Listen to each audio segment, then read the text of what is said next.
No ar, Bom Dia com Jesus. Graça e paz, amados ouvintes. Quem vos cumprimenta é o pastor Edilson.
Família, é no seio familiar que tudo começa. É bom lembrar sempre que família forte produz uma igreja forte, produz uma sociedade forte e produz também um país forte. Tudo começa na família. E é por isso que Satanás bombardeia tanto as famílias, seja nos meios de comunicações, seja nas novelas, seja nos modismos. O que Satanás tenta é esfacelar as famílias e minimizar a importância dos pais na família. Mas o desejo de Deus é que os pais exerçam o seu chamado como sacerdotes e sacerdotisas de Deus, que os pais entendam que eles são importantes para uma família feliz, para uma família equilibrada. Geralmente toda crise, em última análise, começa com uma crise na família.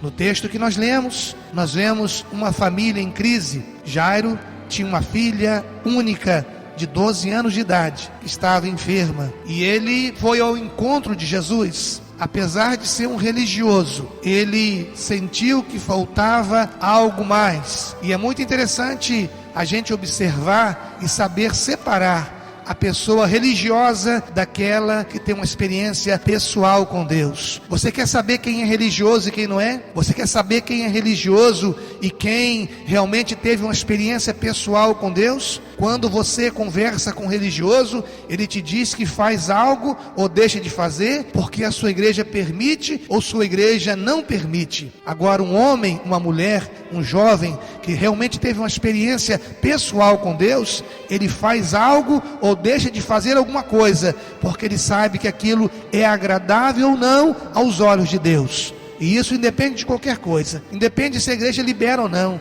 independe se existe uma denominação que libera o uso do álcool, o uso disso ou daquilo. O que importa é que ele tem uma experiência com Deus. Ele diz: olha, não importa o que o homem diga, o que importa é que o meu corpo é morada, é templo do Espírito Santo, e eu não vou permitir que o Espírito de Deus habite num lugar impuro. Eu quero preservar santo o meu corpo, que é templo e morada do Espírito Santo de Deus. Meus queridos ouvintes, existem circunstâncias que põem uma família de cabeça para baixo. Nós podemos aqui destacar algumas circunstâncias. Por exemplo, a doença. Quando uma pessoa numa família fica doente, geralmente aquela enfermidade não afeta somente o doente, afeta toda a família, causa um desequilíbrio, e é nesse momento que é fundamental a presença dos pais. Outro momento que põe a família de cabeça para baixo é quando nós perdemos alguém querido. A perda sempre vai nos machucar, nos ferir, porque o ser humano não foi criado para morrer. A morte entrou em função do pecado, mas o homem não nasceu para morrer. E é na hora da perda que nós precisamos da família unida, nós precisamos dos guardas das fontes, para que nós possamos não perder o controle, a família não perder o controle, não descambar, mas permanecer unida em Deus, unida com seus membros em amor, procurando em Deus mecanismos para reerguer novamente a cabeça e continuar a vida. Existem também situações que põem uma família de cabeça para baixo. Por exemplo, quando alguém da família se envolve com as drogas, aí está o crack desgraçando a vida de muitos jovens, de muitas pessoas, trazendo uma situação de sofrimento, de angústia, de desespero na vida de muitas famílias. Quem sabe faltou o conselho, quem sabe faltou o abraço amigo, quem sabe faltou o pegar no colo, quem sabe faltou o diálogo, quem sabe faltou a presença paterna ou a presença materna, quem sabe faltou o incentivo, e justamente nesta lacuna entrou o traficante oferecendo um caminho mais fácil, um falso amor, uma falsa admiração que levou o jovem para as drogas, e aí toda a família sofre. Mas eu quero dizer que ainda tem jeito, com Jesus ainda tem jeito, mas nós não podemos deixar de alertar a grande importância do papel dos guardas das fontes, que são os pais. Quando os pais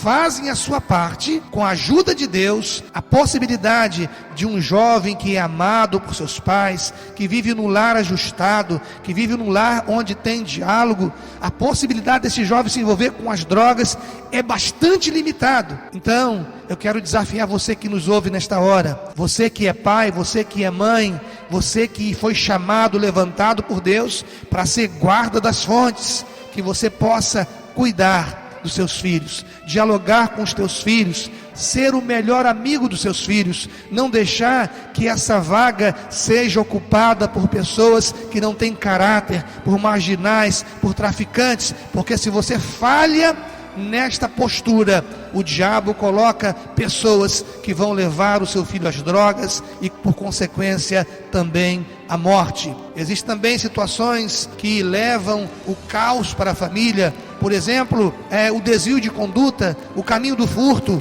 Quem sabe na sua casa, na sua família, alguém descambou para este caminho, mas eu quero dizer, continue orando, ora, invista, porque Deus, Ele vai de encontro a esta pessoa, para que essa pessoa tenha uma experiência profunda com Deus, e abandone esse caminho de desvio de conduta, e que possa ter uma experiência com Deus e a sua vida transformada pelo poder de Deus. Outra situação que tem trazido muito sofrimento para a família nos dias de hoje é o esfacelamento da família pelo divórcio, pela separação, que arrebenta o emocional da família, seja da família destruída, como a família dos pais. É uma bomba atômica no emocional dos filhos, deixando traumas e marcas indeléveis no conceito de família daquela criança, daquele jovem, daquele adolescente. Traz também um desequilíbrio social, uma improdutividade, perigo de acidente no trabalho, um dilema cruel que se abate sobre a família. Eu não sei, meu querido ouvinte, o seu dilema. Todos nós temos os nossos, mas de uma coisa eu sei: a Bíblia nos aponta, através da experiência de Jairo, caminhos para a resposta. Jairo experimentou um momento de crise na sua família, quando a sua única filha de 12 anos ficou gravemente enferma e por fim veio a falecer. Mas a Bíblia diz que ele teve vitória. E qual foi o segredo de Jairo? O que nós podemos aprender com Jairo? Em primeiro lugar, ele foi atrás. Ele não ficou parado, ele não ficou esperando o pior. Ele foi atrás de Jesus. Ele correu atrás daquele que poderia e que pode dar a solução para todos os problemas. Quem sabe você está vivendo um drama na sua família e está petrificado de tal maneira que a dor, o sofrimento te engessou, que você não consegue nem orar, nem caminhar, nem pedir ajuda, nem ir à casa de Deus. Mas eu quero te falar em nome de Jesus: corra para o lado de Jesus, procure uma igreja, busque a presença de Deus, faça um voto com Deus, ore, clama ao Senhor, ore pelas madrugadas. A Bíblia diz: buscar-me-eis e me encontrareis, quando me buscardes de todo o vosso coração, e serei achado por vós, diz o Senhor, e mudarei a vossa sorte. Deus gosta de gente que tem iniciativa. Deus elogiou o cego Bartimeu quando ele clamou a despeito da multidão. Ele disse: Jesus, filho de Davi, tem misericórdia de mim. Jesus parou e disse: o que queres que eu te faça? Jesus gosta de gente que sabe o que quer da vida. O que você quer para a sua família? Você quer vitória para a sua vida, para a sua família? Então clame a Deus, porque Ele tem resposta para a sua vida. Entregue a sua vida ao Senhor. Comece a participar, comece a se envolver, comece a clamar pela sua família, comece a colocar a sua família no altar do Senhor, comece a jejuar pela sua família, comece a orar, comece a clamar, e você vai ter a sua família transformada pelo poder de Deus. Em segundo lugar, nós aprendemos com Jairo que Jairo não se prostrou diante do problema. Diz Lucas 8:41 que quando Jairo se aproximou de Jesus, ele se prostrou diante de Jesus. Quantos de nós estamos nos prostrando diante do problema? Olha, meu querido ouvinte, maior do que o nosso problema é o nosso Deus. Não se prostre diante dos problemas, não se entregue, não jogue a toalha, se prostre, se ajoelhe diante de Deus e clame. Ele diz: clama a mim e responder-te-ei e anunciar-te-ei coisas grandes e firmes que não sabes. Jairo se prostrou aos pés de Jesus, e ao fazer isso, ele reconheceu a sua fragilidade, mas acima de tudo, reconheceu a grandeza do poder de Deus na sua vida. Há momentos na nossa vida, irmãos e irmãs, que nós não sabemos o que fazer, e é nessa hora que nós devemos nos prostrar diante de Deus. Ouvi uma frase recentemente que diz que um homem nunca é tão grande quando se prostra, quando está de joelho diante de Deus. Então se prostre diante do Senhor, não diante dos problemas, se prostre diante do Senhor, porque Ele tem resposta para a sua vida e para os dilemas da sua família.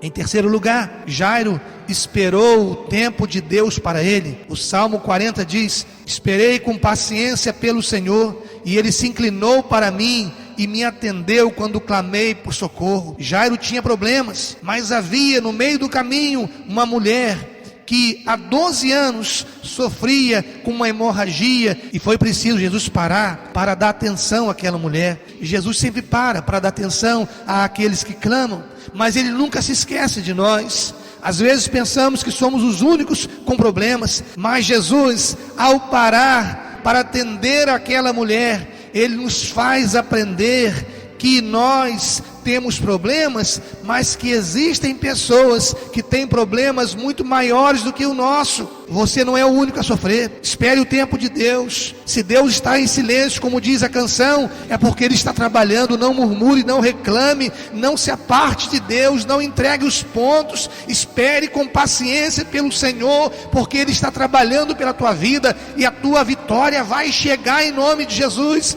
Eu quero profetizar que a tua vitória, que você tem clamado a Deus, já saiu do céu em tua direção. Clame ao Senhor, continue clamando, continue orando, continue esperando, porque no tempo certo a tua vitória virá em o nome do Senhor Jesus. Em quarto lugar, nós aprendemos com Jairo, que Jairo, a despeito dos emissários que vieram para tirar a sua fé, ele continuou crendo. A Bíblia diz que quando disseram assim: por que incomodas ainda o mestre? A tua filha já morreu. Jesus olhou para ele e disse: Jairo, não temas, crê somente. Jairo, não temas, continua crendo, porque eu sou a resposta que você procura. Meu querido ouvinte, quando tudo diz que não, diz a canção, a voz de Deus me encoraja a prosseguir. Continua crendo em nome de Jesus. Quando chegaram na casa de Jairo, Jesus disse: olha, por que vocês estão chorando? A menina não está morta, mas ela está simplesmente dormindo. A visão espiritual de Jesus não pôde ser atingida por aqueles homens que tinham a visão carnal, e eles debocharam de Jesus, riram de Jesus. Se riram, debocharam de Jesus, certamente vão rir e debochar de você, por você continuar indo na igreja, por você continuar orando, clamando ao Senhor. Mas a voz de Deus te diz neste momento: continua crendo, porque se você crê, você vai ver a glória de Deus, porque Deus é fiel, Ele é todo poderoso. Continua crendo, porque a glória de Deus vem descendo sobre a sua vida, e a vitória está mais próxima do que você imagina. Quando Jesus chegou na casa de Jairo, Ele colocou os incrédulos para fora, e chamou Pedro, Tiago e João, e os pais da menina, e chegando perto dela, disse: menina, levanta-te. E aquela menina teve que atender ao autor da vida. Meu irmão, minha irmã, não há nada impossível para o nosso Deus. Até a morte tem que se render ao autor da vida. E o que é pior do que a morte? O seu problema, o meu problema não é pior do que a morte. Se a morte foi vencida por Jesus, qualquer problema nosso pode ser vencido por Jesus. Busca o Senhor, não se prostre diante dos problemas, se prostre diante de Deus. Espere o tempo de Deus e continue crendo. Apesar de todas as provocações, apesar de todo o deboche, continua crendo, porque a vitória é sua, em nome do Senhor Jesus. Eu quero profetizar a vitória de Deus sobre a nossa família, que ela resgate o seu papel de agente de transformação, que ela contrarie a mídia que insiste em dizer que não há lugar para o casamento feliz e para a família, que a nossa família seja fortalecida, que a família, com a sua doçura e com a graça de Deus, derrube os índices de violências, que com seu ar de porto seguro, a família inspire a segurança e a autodeterminação com paz entre todos os povos, que haja paz na sua casa, que a sua casa seja um pedacinho do céu, em nome de Jesus, que haja comunicação entre esposo e esposa, que haja comunicação entre pais e filhos, que haja boa comunicação entre irmãos, que haja paz no seu lar. Só há um jeito disso tudo acontecer: Jesus está presente no centro da família. Convide Jesus para fazer parte da sua casa, convide Jesus para fazer parte da sua família, convide Jesus para te ajudar, para que você possa desempenhar a sua função de guarda das fontes, e diga: Senhor Jesus, eu profetizo que da minha casa vai sair homens e mulheres de Deus, vai sair dessas fontes água limpa, que vai produzir uma sociedade feliz e abençoada. Eu não gerei filhos e filhas para a desgraça, para o sofrimento, mas eu gerei filhos e filhas para serem bênçãos e para povoarem os céus. Eu profetizo o melhor de Deus na sua casa, na sua família. Eu profetizo que a sua casa e a sua família é um pedacinho do céu. Que Deus te abençoe e te guarde. Edinaldo Breves.